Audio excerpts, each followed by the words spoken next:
Witnesses and reports say airstrikes from warplanes and attack helicopters hit the Sagaing region, known for its opposition to military rule. The Myanmar army carried out airstrikes on a central town known as stronghold of the opposition to coup 2 years ago.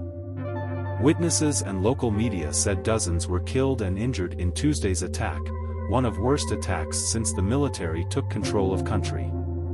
Citing residents in Sagaing district, about 110 kilometers west of main city of Yangon, news reports said that at least 50 people, including children, had at dam in Pasigi town.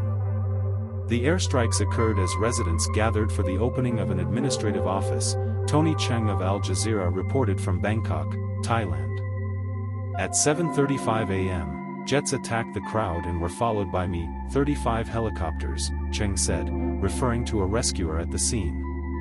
He confirmed 40s, but he suspects the toll will rise significantly. The carnage there was horrific. All the reports we've seen are that they were civilians and far from being a legitimate military target. There was no immediate response from Myanmar's military rulers. Cheng reported that 3 first responders were killed in the second attack while rescue efforts were being carried out. The Sagaing district, near Mandalay, second largest city, has put up some of the most fierce resistance to military's rule, with months of intense fighting.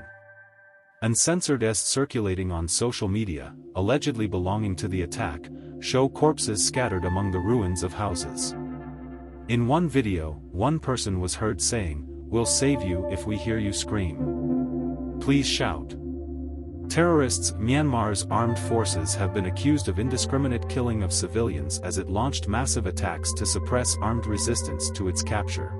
Last month, Myanmar's coup leader Min Aung Hlaing pledged to decisively deal with terrorists fighting against his rule.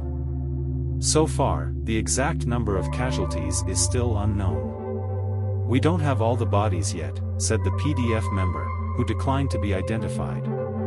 Myanmar's pro-democracy government in exile, the Government National Unity, condemned the attack, calling it another example of the army's indiscriminate use of excessive force against civilians. Tuesday's incident may be the least series of airstrikes since an attack on a concert in October killed at least 50 civilians, local singer and members of an armed ethnic minority group Kachin State. 1 million displaced on February 1, 2021, the military overthrew the elected government of Aung San Suu Kyi, sparking peaceful protests that security forces have since suppressed with increasing violence and have been described as a civil war by United Nations experts and others. More than 1 million people were displaced as the army stepped up artillery strikes and airstrikes. Western countries have imposed sanctions against the ruling generals in an attempt to cut revenues and access to military equipment from key allies and suppliers such as Russia. A military spokesperson recently told Al Jazeera that the previously reported attacks were misreported as their own forces were blamed. A spokesperson for the UN Special Envoy to Myanmar, Nolene Heiser, said agencies were trying to confirm reports of Tuesday's attacks.